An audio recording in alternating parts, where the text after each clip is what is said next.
Conceive, believe, achieve. This is former UFC middleweight champion of the world, Michael Bisping. Paddy the Baddy here. You're listening to Combat Sports UK. And you're watching Combat Sports UK. Hi everybody, it's Taylor here from Combat Sports UK, and I'm delighted to be joined by Chris, the problem Duncan. Chris, how are you? How's things going? Good, thanks. Good. How are you? Yeah, very good, very good. So, I mean, the biggest question to kind of start off with is, in your post-fight interview after the fight in March, you mentioned you were kind of juggling fighting and the PT job. How's that situation? Are you still juggling the two, or have you managed to go full-time in fighting? I've killed it. So I've done a little bit of work on the side, not for the money, for the love of it. You know, I still like to train some people. Keeps me busy, keeps me true. So I've been doing that back and forth, just when it suits me. So I mentioned to all my clients that I could possibly be a bit unreliable, but they're happy with that. So training comes first nowadays, and yeah, as you can tell, you know, I've been putting in the work over here in American Top Team, and you know, this is my full-time job now. So yeah, you talked about getting the training and getting the work in at American Top Team. How's the transition to American Top Team going? You've been training with them the majority of this year now, while still kind of going back and forth. How's that process for you? Yeah, that's brilliant, mate. I came here in 2019, and then obviously COVID hit at 2020. So I kind of got my introduction there. I got everybody's email, phone number and stuff that I could organise it. And then I came back for my last Contender Series bout, the one I won my contract on. And that was a massive part of how I ended up getting the victory.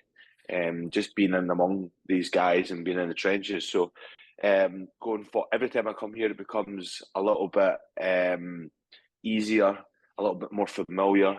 I can leave stuff, I can leave training gear here, which is a massive deal. And I'm starting to become friends with a lot of guys in the gym, and you know, go out to the beach and stuff at the weekend, which helps dramatically, because in the past I've just been sitting in this room. As you can see, the room is like a prison cell. We've got a window there. I've got no bed sheets on the bed. It's all in at this end, you know. So this is what's needed to become world champion. So you just got to put the head down and get working. And what do you kind of feel is the biggest benefit of kind of going out there? Is it the availability of high quality training partners? Is it the coaching? Is it, like you said, just being, you know, kind of in a new environment where you can really lock in? Yeah, it's all three of those, what you just mentioned. Getting up in the morning and already being in the gym is a massive deal. You know, you can't hide from it.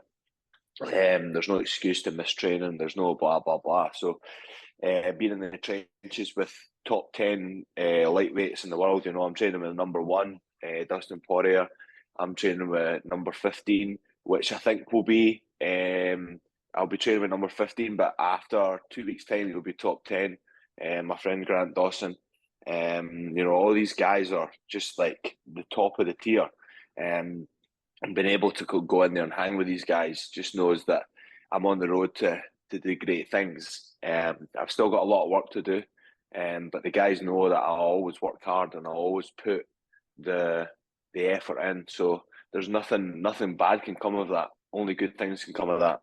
And also Mike Brown, he's really took it upon himself to help me out loads, giving me not just advice, but like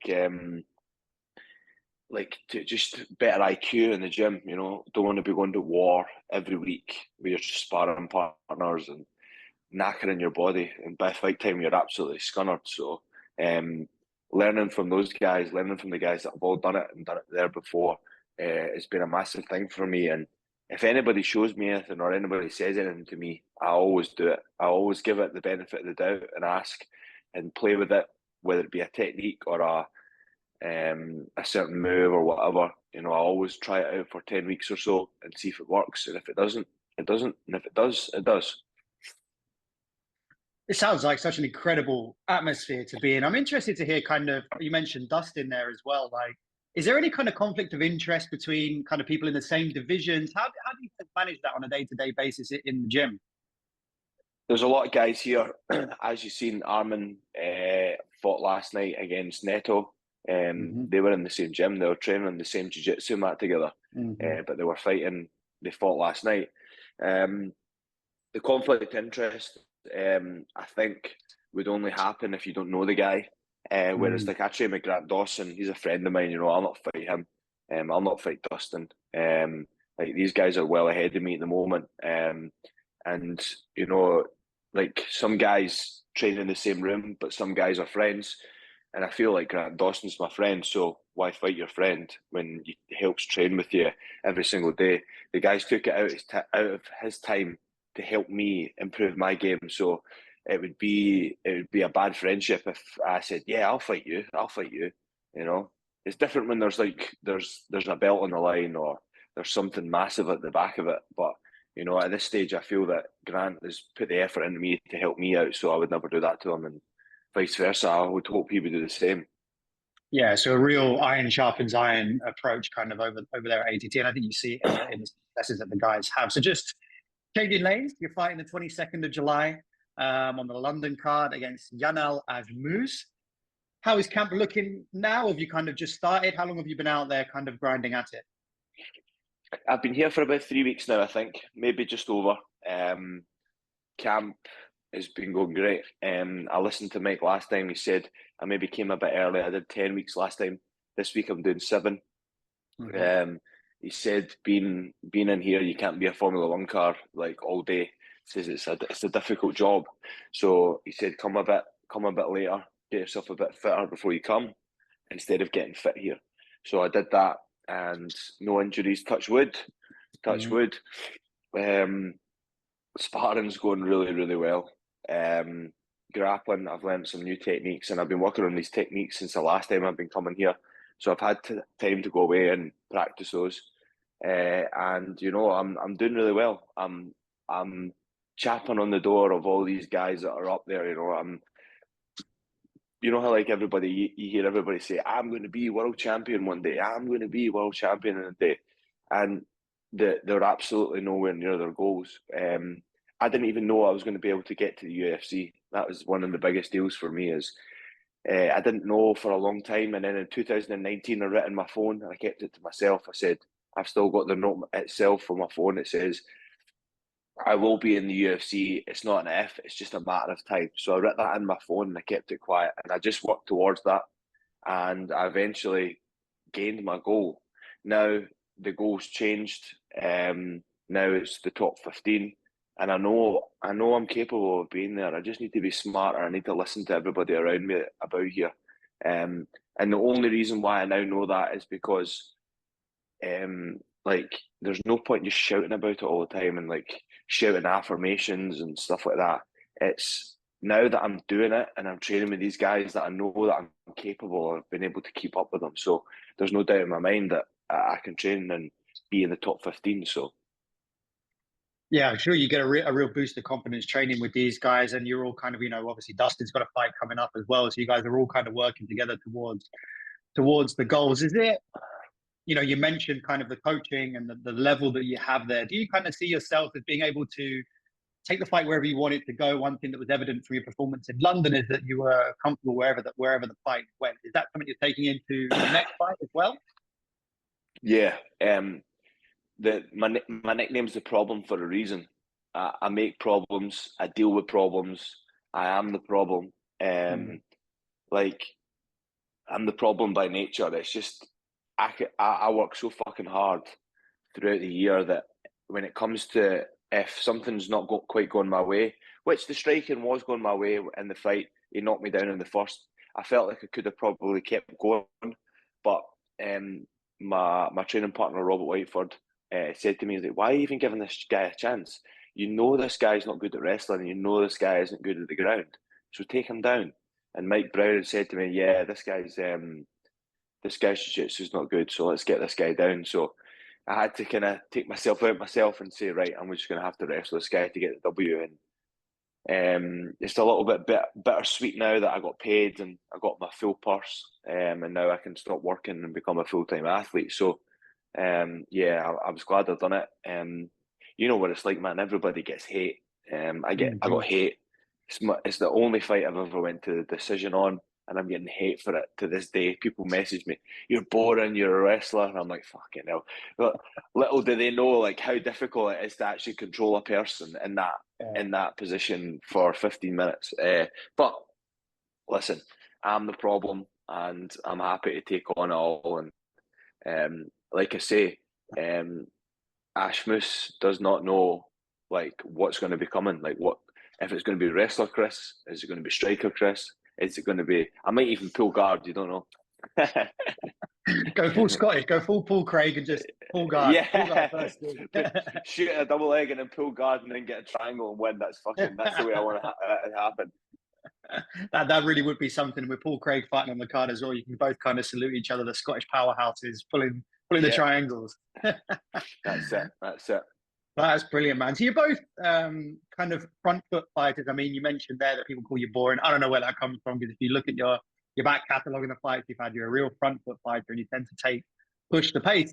And so does Yanal. You know, do you kind of see you both meeting, kind of like Thor and the Incredible Hulk, just clashing in the center of the octagon, or as you say, you're going to try and put it on him in all facets of martial arts?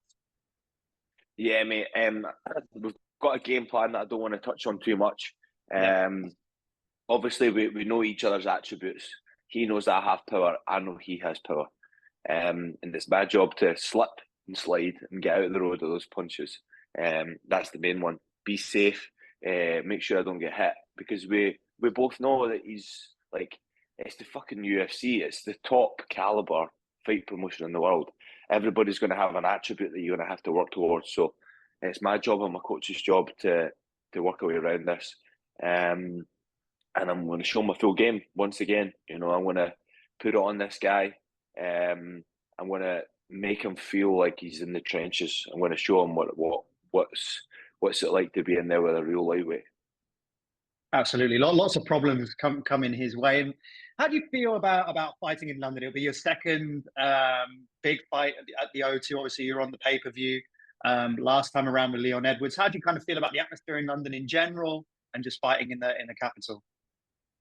There was a lot of pressure on me last time, only because the Contender Series were filming me. So there was a lot of pressure in that sense. Home fight, first fight in the UFC, debut. I think there's a statistic out there that's like 80% of UFC fighters lose their first UFC fight. So obviously I lost in the Contender Series due to weight cuts and an absolute fuck around with all that. But we'll not dwell on that. That's in the past, and I'm done with that now. So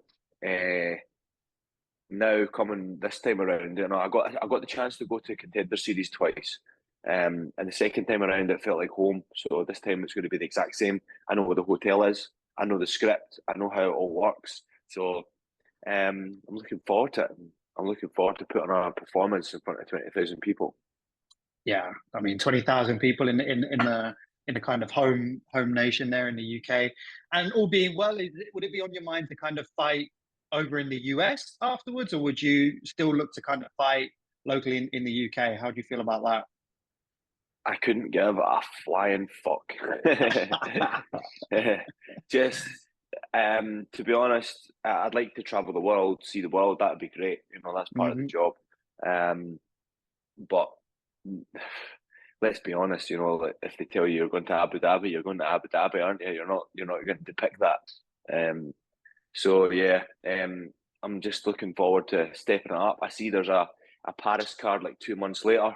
I'm not sure if I'll be ready for that, but it will all depend on, because the week after my fight I'm going on holiday, so I'm going to enjoy that. I made the mistake of like when I'm at home, obviously I had a fight booked and I was still training for it here over there, so I was a bit more focused on the fight. So it's time to give my family a little bit back when I go home. So I'm going to switch off for a week, switch my phone off for a week, and if my manager texts me, I'll not get back to him until I get home. So yeah, I'm sure it'd be well deserved after the long camp, you know, kind of almost back-to-back camps for you really after March as well. And just transitioning there as well, kind of how do you balance the family side of things with traveling out to Florida and everything like that? All credit to my fiance.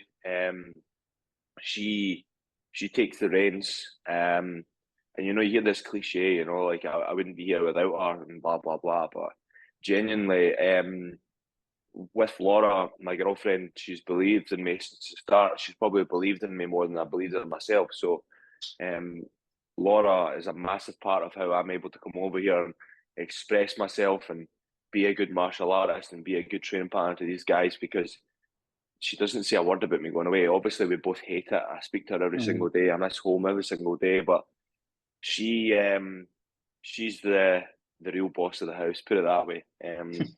She runs the fort with my daughter.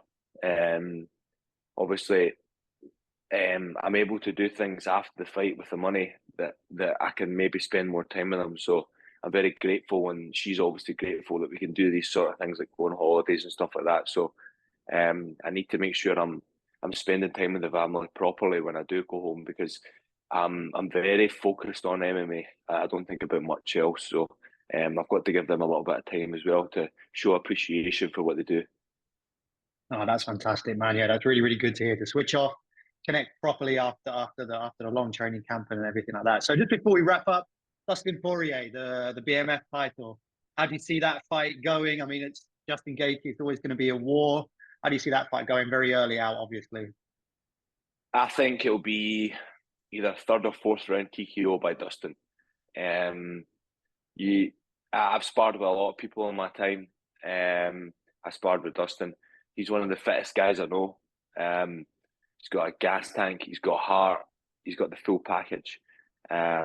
Dustin's took it upon himself to help me, and I have to help him, and I'm very appreciative of that. So obviously I'm going to be banking for my teammate.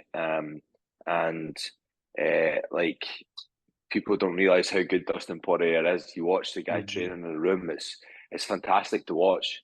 The guy's such a good, crafty veteran in the UFC that I don't see Dustin putting a hand on him. Justin is very wild, whereas Dustin is very calculated, but also knows when he can put it on you. So I'm looking forward to it. But yeah, I definitely see third or fourth round TKO by Dustin.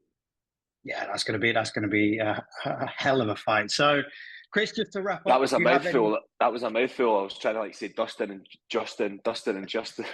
That was terrible, wasn't it? But yeah, Dustin all the way. Dustin all the way. Let's go. So, just to wrap up, you have any shout outs to any sponsors, family, training partners, and if you would, a cheeky prediction for your fight coming up July 22nd.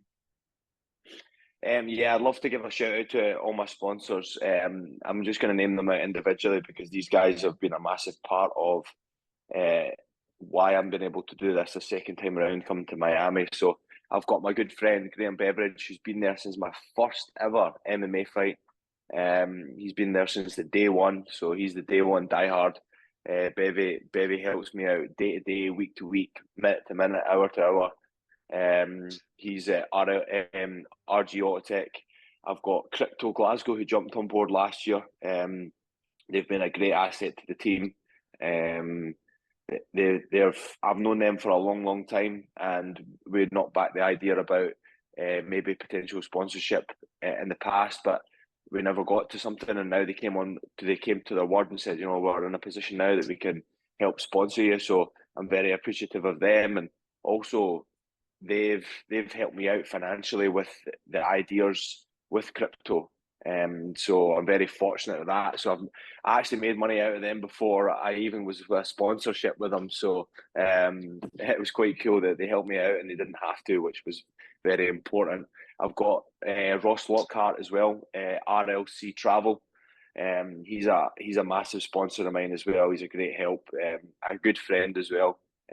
He used to come to the gym, and he's always helped me out, and he takes me to the airports and stuff like that. And also I've got Prime Secure. Prime Secure jumped on last year, and not only I gained a sponsorship through them as well, I became good friends with the company and the owner and stuff like that. Those guys, especially my debut fight, I was very, very tight for money, and this guy helped me out massively. get me flights across here to make sure I can get the best out of my training. So I'm very appreciative of that. And also I've got sorry I keep rambling on, but Go for it, mate. Flora Fusion are a massive one as well. They were with me since I was a professional, and been there since pretty much 2019. So those guys have been a massive help so far as well. So if anybody could have a look at those sponsorships and give them a share for me, I'd much appreciate it. Awesome. That's brilliant. Chris, the problem, Duncan, 22nd of July, London versus Yanal Ashmouz. Let's go. I think tickets are still available for London as well, so get there and see the big man in person.